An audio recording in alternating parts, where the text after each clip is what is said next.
You may be seated. Good afternoon to you all.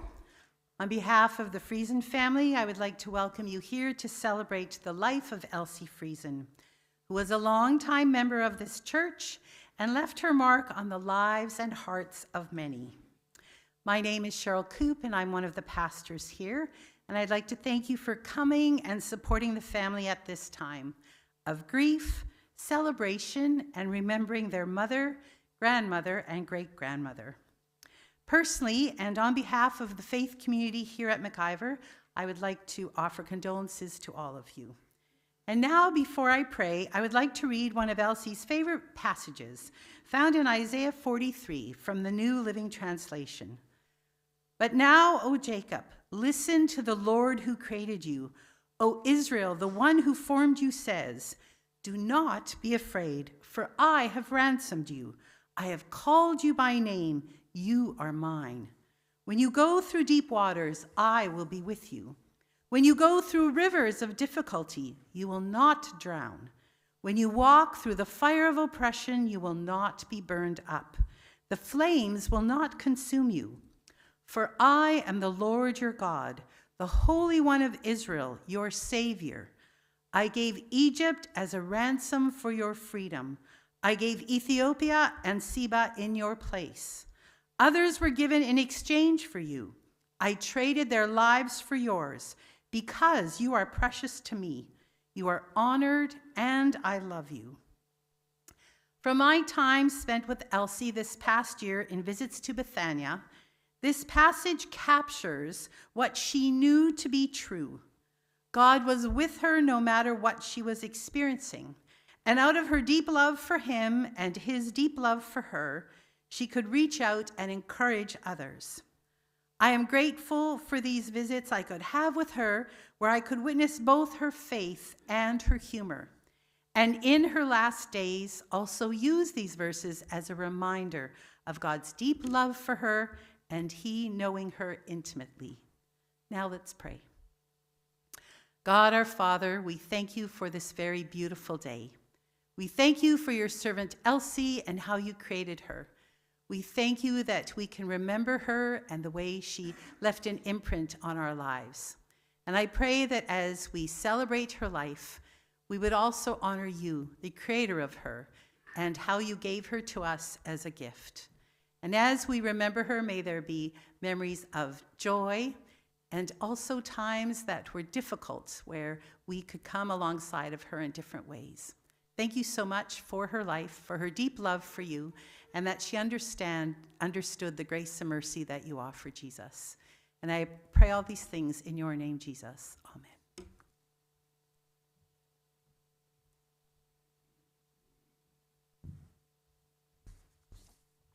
Good afternoon. Elsie Friesen was born on May 11th, 1926 in Plum Coulee, Manitoba, to George and Helen Gertson. She was the second born of 5 children, 2 girls and 3 boys. For her first 23 years, her home was a small, mixed farm near Homewood, Manitoba. Life was difficult for the Gertson family as they struggled to make ends meet due to the declining economy in the 1930s and navigating challenging health conditions involving Grandma's mom. Severe and frequent droughts led to poor crops, making it difficult to make ends meet and provide food for the family. Whenever possible, her dad would scrounge wheat kernels from the grain bins until he had enough to take them to the grain mills in Winkler, where they would be ground to make bread for the family. From a young age, Grandma learned to work hard. On the farm, she became her dad's de facto hired worker. She worked side by side with her dad, taking care of the livestock, learning to make equipment repairs, and working the land, whether that meant cultivating summer fallow, harvesting, swathing, or any other farm work that needed to be done. Life on the farm instilled in Grandma a strong work ethic that carried her through her entire life. Grandma attended 2 schools in the area, Broad Valley School and then later Hope School. To get to school, especially in the colder months, she would need to hitch the horse to the wagon and ensure that there was enough food for the horse for the full day. She would then call her siblings, who would jump into the wagon and off to school they would go, 3 miles away. It was Grandma's responsibility to handle the reins, tether the horse at school, and make sure the horse was fed during the lunch hour. In the warmer months of May and June and September, Grandma and her siblings would walk to school. Around junior high, Grandma heard about Gimli Bible Camp, and she was determined to go. Due to tight finances at home, her parents did not have the money to send her. However, she learned that if she were to memorize 500 Bible verses and recite them to a church member, she could attend camp at no cost. She managed to achieve that lofty goal, and after earning the money for the train fare to Gimli, she attended a week of summer Bible camp. Being able to go to camp was a highlight for her and something she looked back on with fond memories. Grandma grew up in a family that loved playing games, and it was during these games that the Gurtsen competitive spirit was on full display. In the winter, the family played board games, and in the summer, they mostly played softball. They had a bat and makeshift bases, but no gloves. It didn't matter how hard the ball was hit or thrown, they all caught it with their bare hands. Much later, when Grandma would play ball with some of her grandkids, the kids would offer her their baseball glove, but she refused, saying she didn't know how to use one. Hope's school went up to grade 8, but because Grandma dreamed of becoming a nurse, she looked into enrolling at the Carmen High School. Again, due to limited finances, her parents were unable to afford room and board for Grandma in Carmen. However, there came to be another way for Grandma to pursue further education. Grandma, her sister Helen, and her brother Bill enrolled in the Winkler Bible School, where she earned her grade 11 equivalency and her grade 8 piano equivalency.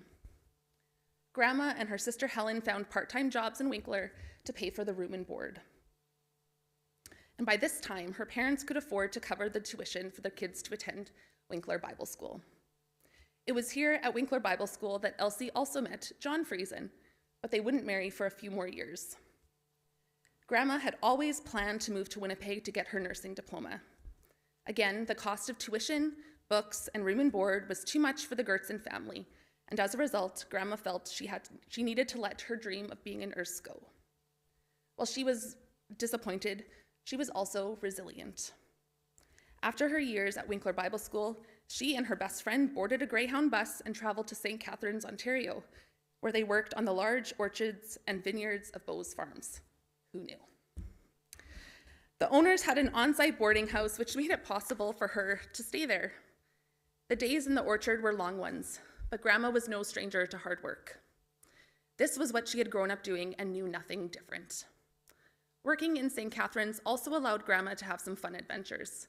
It wasn't just all work. There were weekends in Toronto, shopping, cruising on a ship on the St. Lawrence River, attending outdoor concerts, and watching football, rugby, and minor league baseball games. She loved it. Eventually, Grandma moved back to Manitoba and married John Friesen in 1949. They moved into an old two-story brick farmhouse circa 1895 on a work-in-progress farm located 2 miles from the hamlet of Moore Park near Minnedosa. The farm lacked home insulation, hydro, and running water. For their first year in this home, they relied on a coal-fired furnace. They would often wake up in the early morning to frost on their eyelids as the furnace had run out of coal overnight. Thankfully, hydro was connected the next year, and eventually, many years later, running water. Some of the kids recall that the Friesen household actually had a black and white television before they had running water. In 1951, Grandma and Grandpa welcomed their first child, Ron, followed by Roger in 1953, Wayne in 1955, Janice in 1957, Vern in 1960, Wendell in 62, and Patty completed the family in 1965. Life on the farm required a great deal of planning and organization. One of Grandma's jobs was to prep and can food for the winter months. She planned to fill approximately 500 quart jars with tomatoes, tomato soup, corn, beans, pickles, crab apples, and many other fruits to stock the pantry to last the family through the winter. At least one of her sons inherited her mass quantity canning skills. In the early 1970s, it was Grandma's idea to sell the farm and move to Winnipeg. She did the math and argued that they could sell the farm and, with the cash from the auction sale, purchase a house free and clear, leaving money for their savings. And with Grandpa's background in farming, she didn't think she would have a problem, or he would have a problem finding a job in Winnipeg. John was 48 and Elsie was 46 when they and the kids packed up the Moore Park farm and moved to North Kildonan, first settling on Roselawn Bay, then Pritchard Farm Road, and finally at 15 Reichert Street. Once they arrived in Winnipeg, they joined the North Kildonan Mennonite Brethren Church for a few years before joining the newly built McIver MB Church in 1976, where they remained members. Grandma served many years on the food committee here. She loved being in the kitchen, organizing and planning meals, and she did this well. Living in Winnipeg held many changes for the family: new jobs, new schools, and a lot less yard work. That being said, Grandma loved her garden. On Reichert, she had a large garden, at least by city standards, in the backyard, where she would grow all the vegetables she could. Tomatoes were always in great supply. She loved her flowers as well, and she took great pride and enjoyment in the garden. Peonies were her favorite. Once the Friesen family was settled in the city, the kids started to marry. Grandma was proud to welcome Elvira, Anne, Irene, Karen, Linda, and Alan to the family. And with new spouses, there came grandchildren, which Grandma embraced proudly. Grandma's retirement years saw her spending time knitting and crocheting, baking, gardening, volunteering, and looking after grandkids, attending their music concerts and baseball games. Grandma loved to be social. Many evenings were spent with their good friends John and Mary Wiebe and Carl and Edna Entz playing cards and dominoes. Eventually, the time came for the Reichert house to be sold. Grandma and Grandpa did their best to embrace condo living, but it was not easy, particularly for Grandma. She liked to be busy, especially outside, and apartment life stifled that. She missed her garden. Grandma did not do well sitting still, so as she got older, she leaned into volunteer work to fill her time. She volunteered weekly at the Kildonan MCC thrift store, which she enjoyed, but she really loved her time volunteering at 1630 Henderson with the meal program. Her organization and administrative skills were placed to good use here. After Grandpa passed away in 2008, Grandma learned to do life on her own. She took a bus trip to the East Coast with Fairway Tours and traveled to Alberta numerous times to visit Wayne and Irene. Life was not always easy for Grandma, but she was resilient in so many ways. Her faith was important to her, and I believe it was a significant source of her resiliency. She loved having her children, grandchildren, great-grandchildren, and friends visit her, and she would light up when we walked into the room. She was always ready for a conversation. And even as her mobility declined over the last few years, Grandma still wanted to be busy. Even at Bethania, she offered to fold clean laundry for the staff just because she wanted something to do. This was how she served those around her. Elsie Friesen was predeceased by her daughter Janice, her parents, her daughter-in-law Elvira, son Wayne, husband John, son-in-law Alan, brothers George and Bill, and her sister Helen. Grandma passed away over the lunch hour on Friday, February 20th, 2026, just a few months shy of her 100th birthday, surrounded by family. Left to cherish her memory are her children, son Ron and wife Diane, son Roger and wife Anne, daughter-in-law Irene and husband Wilf, son Vern and wife Karen, son Wendell and wife Linda, and daughter Patty. She is deeply loved and remembered by her 23 grandchildren and 27 great-grandchildren. In 2 Timothy 4, verses 6 to 8, we read, "The time of my departure has come. I have fought the good fight. I have finished the race. I have kept the faith. From now on, there is reserved for me the crown of righteousness, which the Lord, the righteous judge, will give me on that day."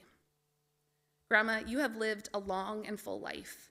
You have earned your well-deserved rest. May it be so.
Diane. I don't know how I got roped into this, but I get to speak. So I will be doing Elsie's tribute, and everybody here are the wives of her sons, for those of you that don't know us. So I'm honored to be standing before you today with the wives of Elsie's sons. To Elsie, we were not daughters-in-law, but we were loved as daughters. There was no in-law in her world. I believe I speak for us all when I say that Elsie raised some really crazy sons who had a sense of humor that we as wives would often shake our heads at. Am I right? Each son was as unique as us standing here, but she instilled in them a commitment, a strength, and a love for their own families. To Elsie, family was her lifeblood and purpose, and we all received the benefit of this. Elsie would tell me how she was praying for us all, especially those that she was concerned about. We all have lasting memories of the family potlucks every year for special occasions such as Easter, Thanksgiving, and Christmas on Reichart Place. Family filled the entire basement with laughter, chatter, and children running and playing under our feet. Everyone contributed, and the men would all lie around afterwards like a bunch of sea lions groaning in pain from eating too much. Isn't that what men do? In the first year I became part of the family, Elsie would proudly display her dainties. A large freezer full of Tupperware containers filled with various sweets she had baked. She would tell me which dainties she had to bake because they were favorites of certain family members. And I won't name those family members to embarrass them. Wayne and I were the last to give her grandchildren. She was so ecstatic when we brought Brittany to Winnipeg for the first time from Alberta to introduce her. Elsie already had 9 grandchildren by that time, but you would think Brittany was her first. She waited patiently for our arrival with the door open to the garage. We no sooner had put the vehicle in park, she burst out the door like a sprinting athlete, opened my passenger door, and scooped Brittany up in my arms before I knew what was even happening. No hello, just give me my granddaughter. Another fond memory I have of Elsie was when her and John would come for their annual visit to our home in Alberta. Once we took them to my parents near Golden, BC. I grew up in the mountains, and because I love the mountains, I figured they would too. Wayne and I had converted our old pickup to propane, so into the pickup we all piled. Wayne drove, my mom and Elsie in the front, and me and the men in the box. This was something my family did growing up, so I was used to it. Everybody does that thing. I never thought of the concerns that they might have. As we went deeper into the woods on old abandoned skidder trails, deeply rutted with runoff, dodging new growth and fallen logs, the pickup suddenly fell into a deep rut, scraping the undercarriage where the propane tank had been mounted. If John would have been in the 100-yard dash that day, he would have won that race. I don't even think he touched the ground when he exited the box of that pickup. Later on that week, Elsie, in her sweetest voice, came to me and said, "We're not doing that again, are we?" So that ended our mountain off-roading. After Wayne died of cancer, Elsie became my rock. We'd often talk, cry, and console one another. I again saw her true unconditional love when I met Wilf 1.5 years later. Wilf loves to cook. So does Elsie. He had offered to make the Thanksgiving meal that she attended that year with Ron and Diane. She was so lost because she no longer had a role in the kitchen. Seeing a man so comfortably cooking such a large meal was foreign to her. It just wasn't right. And she did not mind expressing this to him. But he won her heart and trust once she tasted his meal. She now had a new son and always welcomed him with open arms and a kiss on the cheek, which I, to this day, am so grateful for. On behalf of all of us on this stage, we, the daughters of Elsie, will be forever grateful to her and for her sons she raised. We are truly blessed as wives and are thankful to be a part of the Friesen family. She was the glue that held us together and leaves us with a legacy of faith and unconditional love. We will miss her dearly, but only till we meet again. Thank you. I didn't even use my glasses.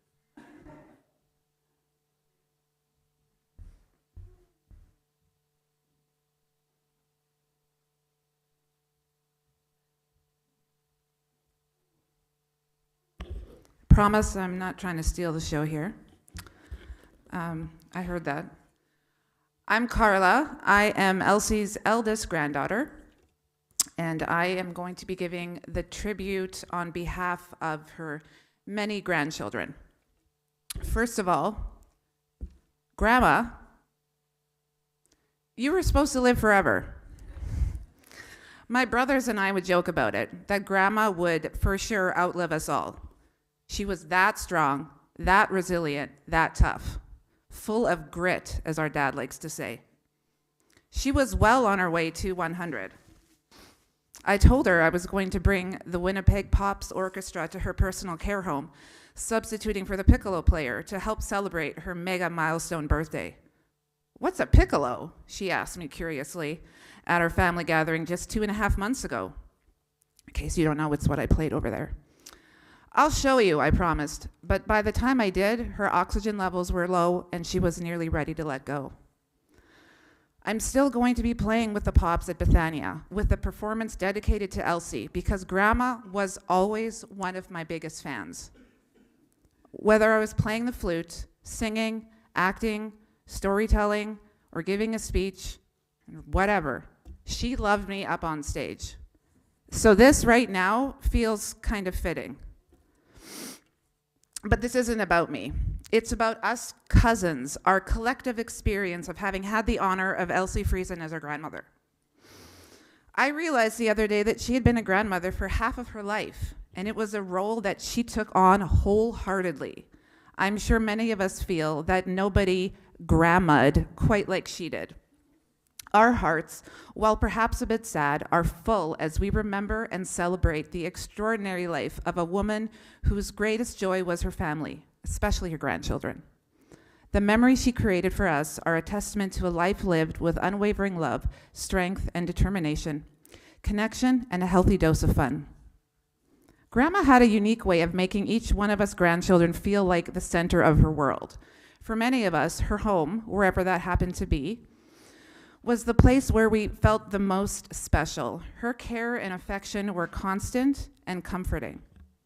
I remember when Grandma was my absolute favorite person in the whole world, and the feeling was mutual. "You're my favorite," she would whisper in my ear as I sat in her lap while she gently played with my hair and tickled my back for what felt like hours, yet was nowhere near long enough. This was reinforced at the Friesen family gatherings, for which Elsie would bake about 25 different pies. And for years, there was always one that was just for me. Strawberry, not strawberry rhubarb, simply strawberry, my favorite.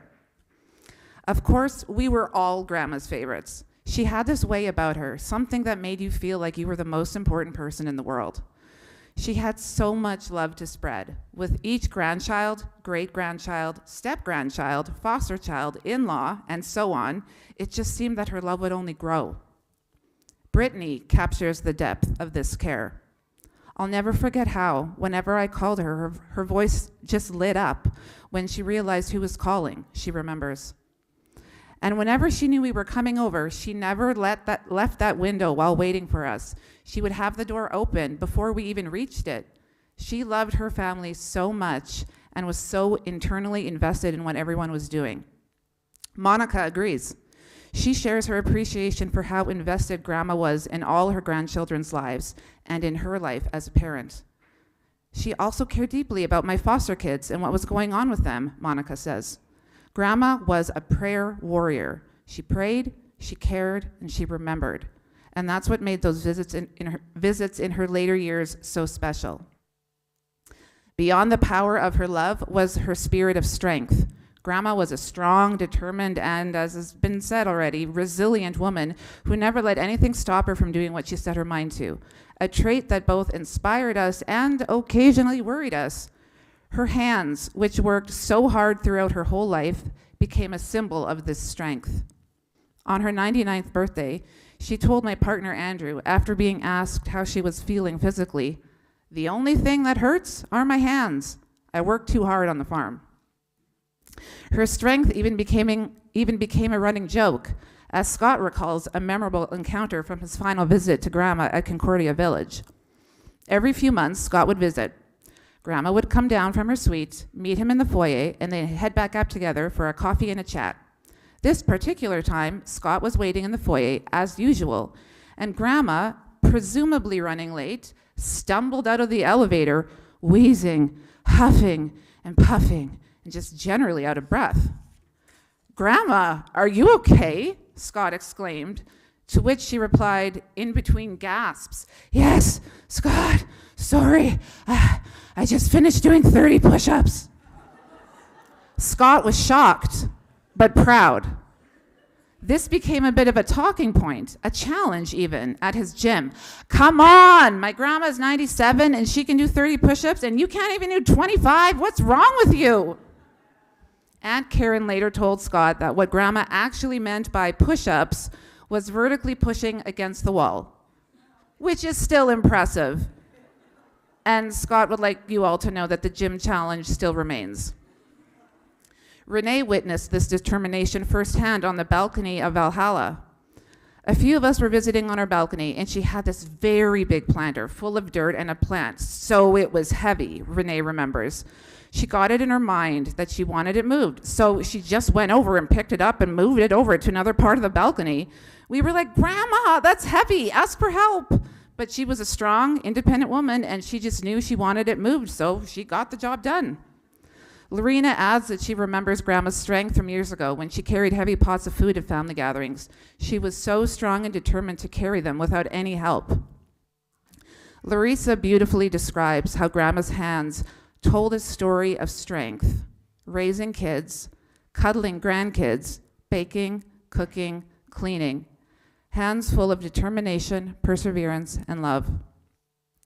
Grandma's strength and determination were also noteworthy behind the wheel.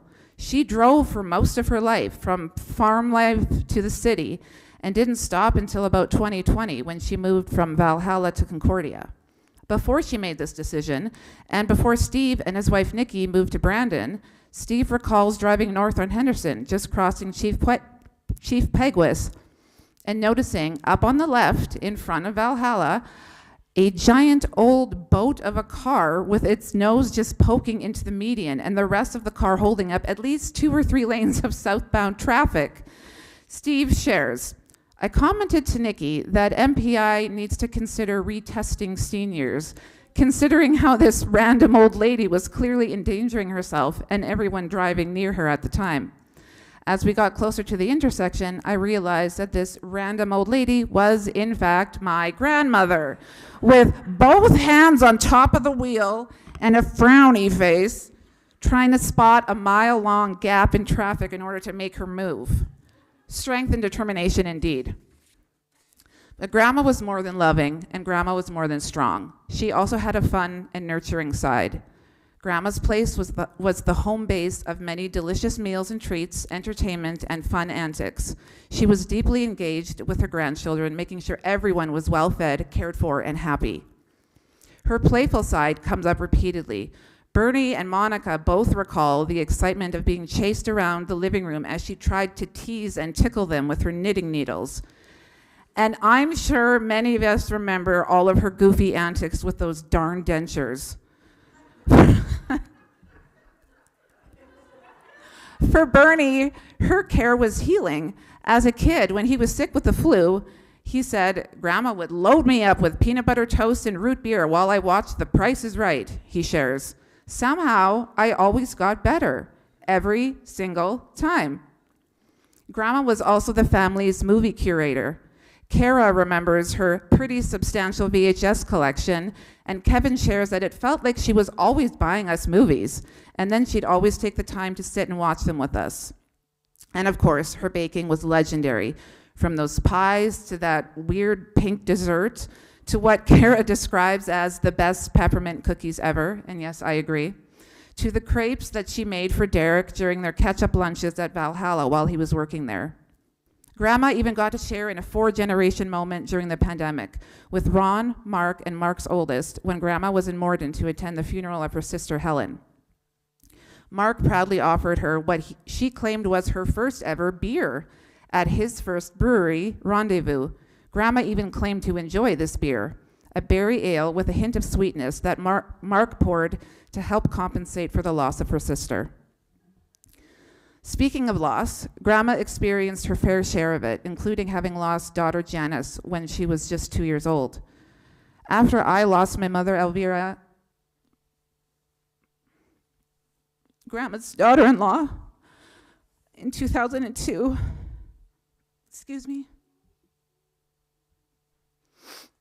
Grandma and I connected on another level. I remember her presence, and I remember her comfort. Our conversation shifted and deepened over the years as we talked about everything from the daily goings-on, good news, bad news, our insomnia that we shared, I guess I got it from her, to deep discussions on love, loss, and grief. Our family collectively grieved the loss of her middle son, Uncle Wayne, in 2015. Wayne's son, Brandon, Grandma's youngest grandchild, but probably tallest grandchild, shares a beautiful story that perfectly captures Grandma's comfort and compassion. My dad's final Thanksgiving was in 2014 at Ron and Diane's house by the river. "It's a day I'll always remember," says Brandon, who was just 16 years old at the time. "My mind decided the best way to deal with the impending death of my father was to block it all out and stay silent. During the commotion of that family gathering, I was sitting in the sunroom, my favorite spot in that house. It was most people's favorite spot in that house.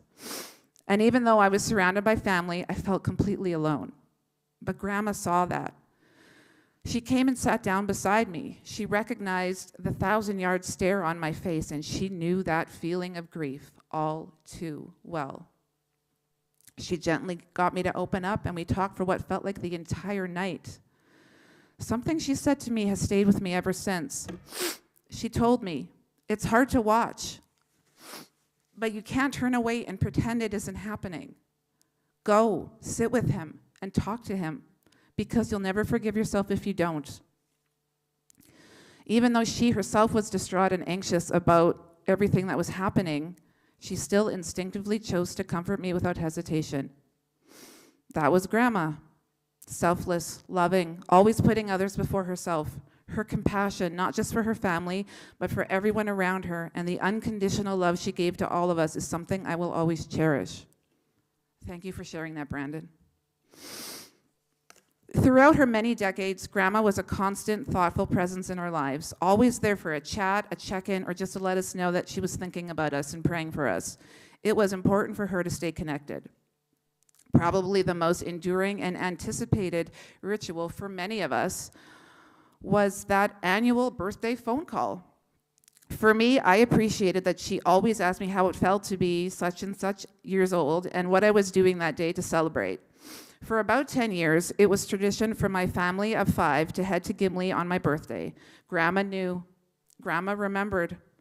She would ask if I got to go for my swim and visit my favorite store, H.P. Turgeson and Sons. Kara points out that even at 99, Grandma was always the first one to wish me a happy birthday on my day. Sometimes way too early. And I totally agree with you, Kara. I always had to call Grandma back. But I appreciated her thoughtfulness. My brother Mark received one of those special calls last month, just a few days after he learned that her oxygen levels were low.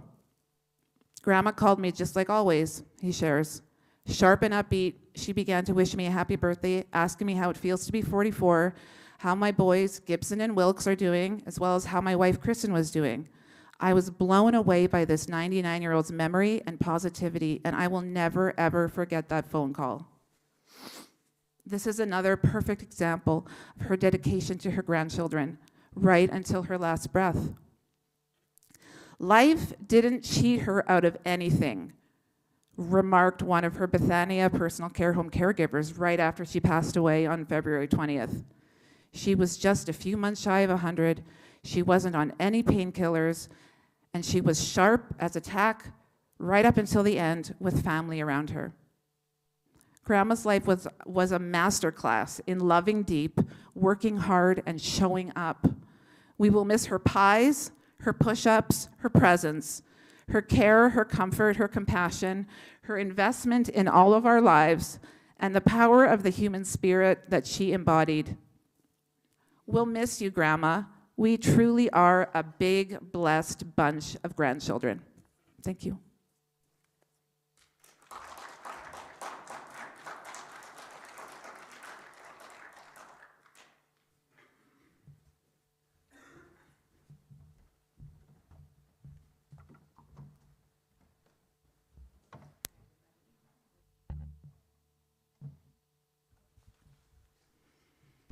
When you are 99, you have a lot of time to think about the songs you would like sung at your funeral. And Grandma had a few different lists going, so we're going to sing a couple songs together, the ones that she chose, the ones that she hoped we'd be able to sing together today. I'm going to invite you to stand. We're going to sing one together now, and then one again later.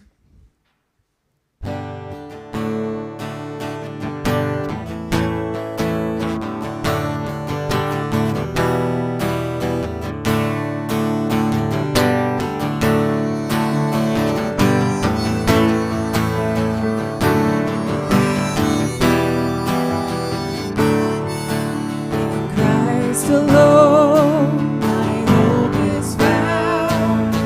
He is my light, my strength, my song. This cornerstone, this solid ground. Firm through the fiercest drought and storm. What heights of love, what depths of peace. When fears are stilled, when strife is ceased.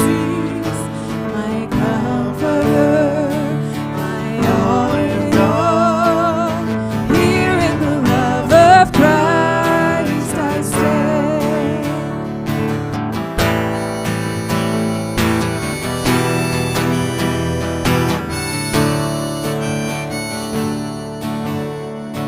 In Christ alone, who took on flesh, fullness of God in helpless pain, this gift of love and righteousness, scorned by the ones he came to save, till on that cross as Jesus died, the wrath of God was satisfied.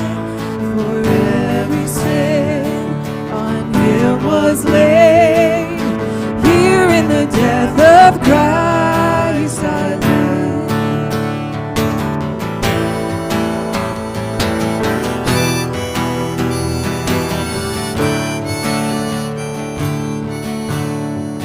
There in the ground his body lay, light of the world by darkness slain, then bursting forth in glorious day, up from the grave he rose again, and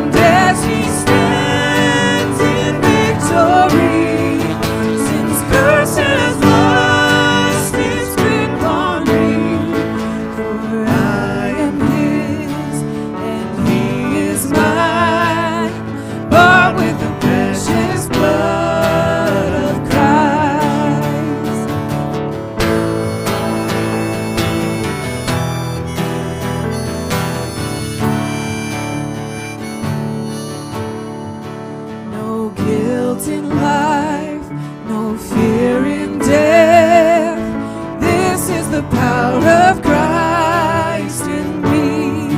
From life's first cry to final breath, Jesus commands my destiny. No power of hell, no scheme of man can ever pluck me from his hand till he returns or calls me home. Here in the power of Christ I'll stand. No power of hell, no scheme of man can ever pluck me from his hand till he returns or calls me home. Here in the power of Christ I'll stand.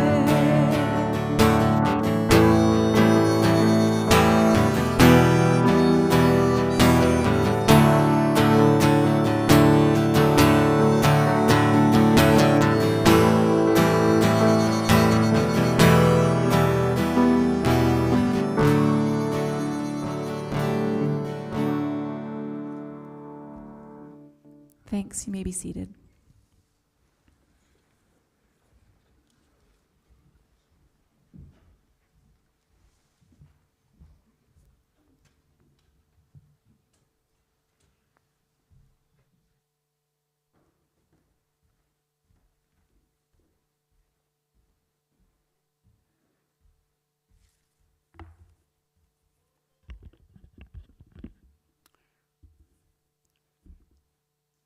Jesus came to his disciples and he said to them, "Peace be with you."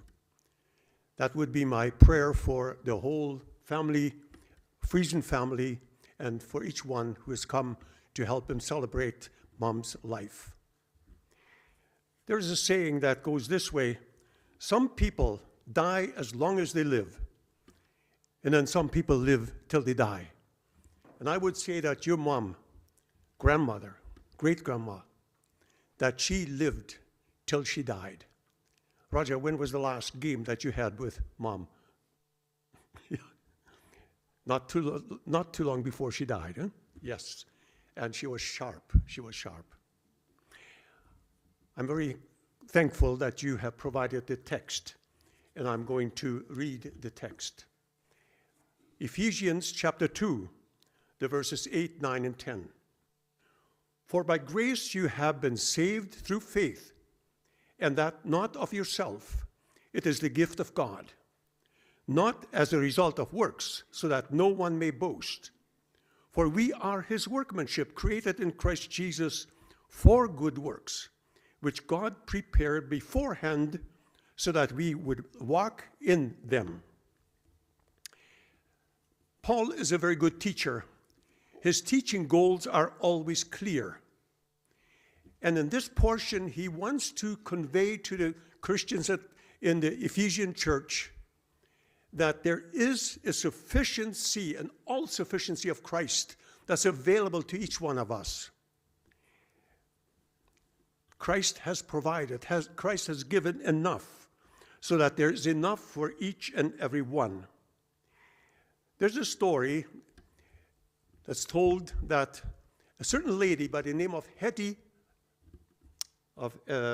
Green, she died in 1916 in the U.S. That Hetty Green was the greatest miser of America. When the people opened her estate, saw what was in there after she had died, they saw that there were millions and millions available. She had collected. But her life showed something completely different. Her oatmeal, she ate cold because it was too expensive to heat it up.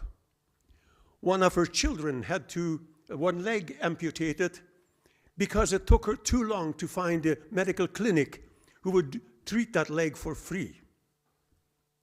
When she died, and she died of a massive stroke, she was in the midst of arguing the value of drinking skim milk. Here, on the one hand, millions. On On the other hand, she lived from the crumbs that fell from the rich men's table. Paul, I think, wants to say to the Christians, listen, that there's no need to live like that, because Christ has provided so much that there's enough for everything. Why don't you change to the attitude of this woman who stood at the Atlantic Ocean? And it seems to me that this was the first time she had seen an ocean. She stood at the Atlantic Ocean. She looked right. She looked to the left. She looked straight ahead, and she said, how good to see something that there is plenty of. Yes, Christ has seen to it that there is plenty of. The verses that you have given me are right in the midst of this chapter, and they talk about this fullness in Christ, the all-sufficiency of Christ. But they stand in the context of something that comes before, and that is, Paul calls it the former life. So there's a division in the chapter. And the former life is shown to us in the first 3 verses. Quite dark life. That we were dead in trespasses and sin, that we were just following the spirits of this world, and that we were working as disobedient people, and so on. Very, very dark verses. And then comes that little bit of a break in chapter 4, and that is, but God. And a completely new tone and a completely new message is given. But God. But that change sets us apart from the former life. But God. What is it that God has given? Well, he uses the words grace, mercy, peace, love, and so on. Well, just to, when we think of the prodigal son, mercy gave the prodigal son what? A second chance. Grace gave the prodigal son what? A banquet. And faith is that humble acceptance that where we accept that for ourselves. When we think of all this, yes, there is enough. This whole thing of salvation is a package where we can only say it is not earned, it is a gift from God. And that is what verse 8 says, gracious gift of God. Then in the verses 9 and 10, Paul makes 2 very important observations in which we all, especially we older people, we need to hear this. And that is the difference between that we are saved for good works and not of good works. Let me just illustrate that with an example from our own family. My mother-in-law died when she was 89 years old. Very faithful church person, very faithful. But she came from a tradition, church tradition, where it was said you cannot be assured of your salvation. You cannot say, I know that I'm saved. You can only say, I hope that I'm saved. Because if I say, I know, that is pride. So she was in church, every Sunday actually, she was in church. And after church, we would go in the Sunday afternoon and visit and so on. And I would say, okay, Mom, were you in church? Yeah. Well, what did the preacher say? Well, he said, we zullen ons nog een beetje aanstrengen. We should try a little harder yet. Okay? And at that moment, I could feel that my gallstones were waking up. And I said, Mom, today is Sunday, but let's go till tomorrow. What are you going to do different tomorrow? Where are you going to try harder tomorrow? And she looked at me and she said, I have no idea. And if Paul would have sat in that church pew somewhere, he would have said, preacher, that is wrong theology. We are not saved by works. salvation is not faith and works. Salvation is works because of the richness of Christ's salvation. Well, that is something that I think that we need to hear. That salvation is not of works, but it is for good works that we would do good works, as Paul says, created for good works. Then in verse 10, he says something else. He says that we are also God's workmanship, created in Jesus Christ. We have become God's work of art. We are his masterpiece. And that speaks about creation and reminds us of a verse in 2 Corinthians 5:17, where Paul says, if anyone is in Christ, he's a new creation. All the old things have passed away, all that garbage. Behold, everything is new. Thus, this paragraph ends as it began with our human walk. The contrast is complete. The former life, very dark life. But there is this all-sufficiency of Christ, where we have this table set before us, and we can just take, and there's always enough.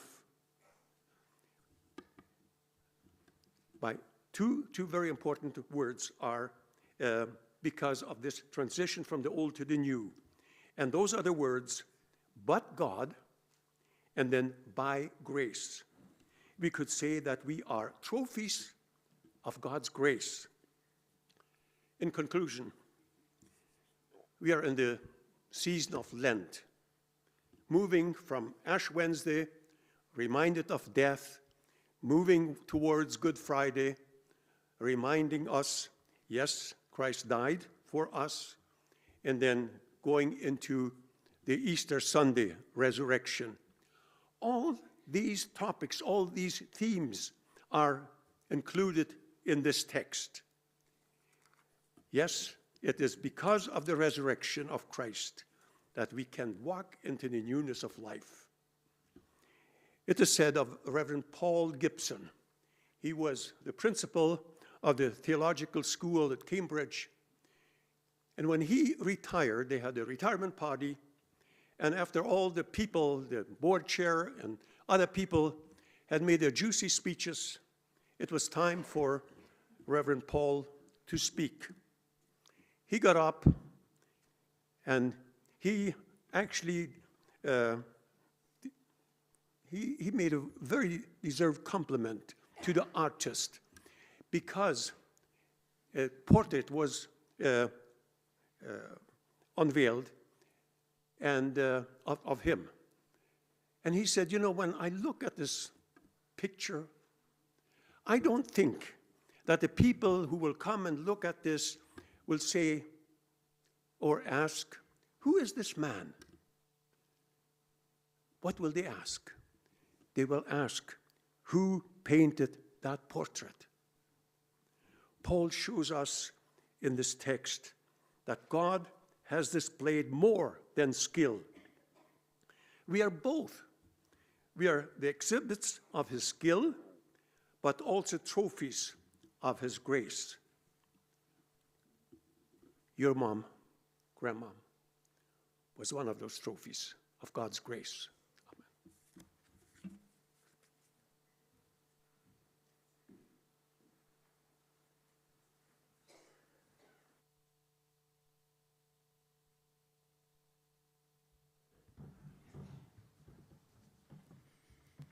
Would you stand with us one more time? We're going to sing one more song together.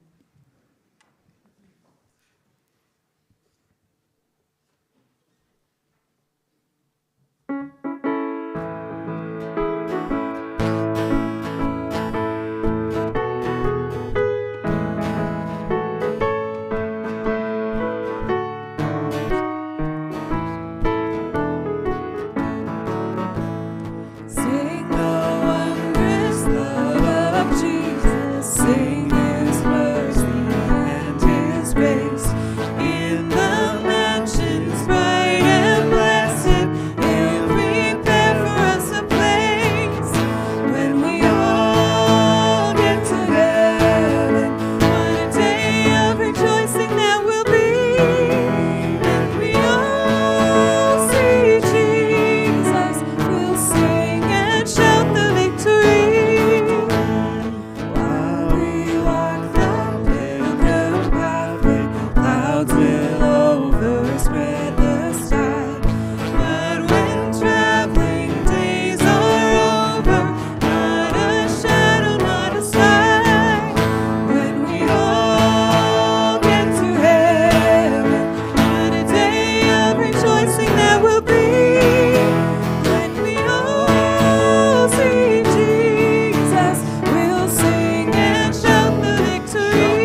It was lovely to hear all your comments and laughter through the slideshow. So lots of great memories, I'm sure lots to talk about. Anyways, thank you all for joining the family this afternoon and remembering their mom and grandma and great-grandma. And they would like the celebration to continue at the reception. And things will be a little different this time in that the family will stay and guests will be invited to move into the foyer, not into the foyer, into the gymnasium, which is through the first foyer, the second foyer, and to your left. Just because they are going to take a family picture before joining you at the reception. So before we leave this part of the celebration, let me pray for our meal. Dear God, we thank you that through Jesus we live under grace and mercy. We thank you again for your servant Elsie and the imprint she has left on many of us. And as we continue celebrating and speaking about her and the imprint that she has left on our hearts, we thank you also that we can do that around the table. And so we thank you for the food provided and pray that the energy it gives us we would use in wise and wonderful ways to honor you. Thank you again for this afternoon and this opportunity to be reminded of who you are and who you were to Elsie. In Jesus' name I pray. Amen. So please take your time in leaving, and family, please stay.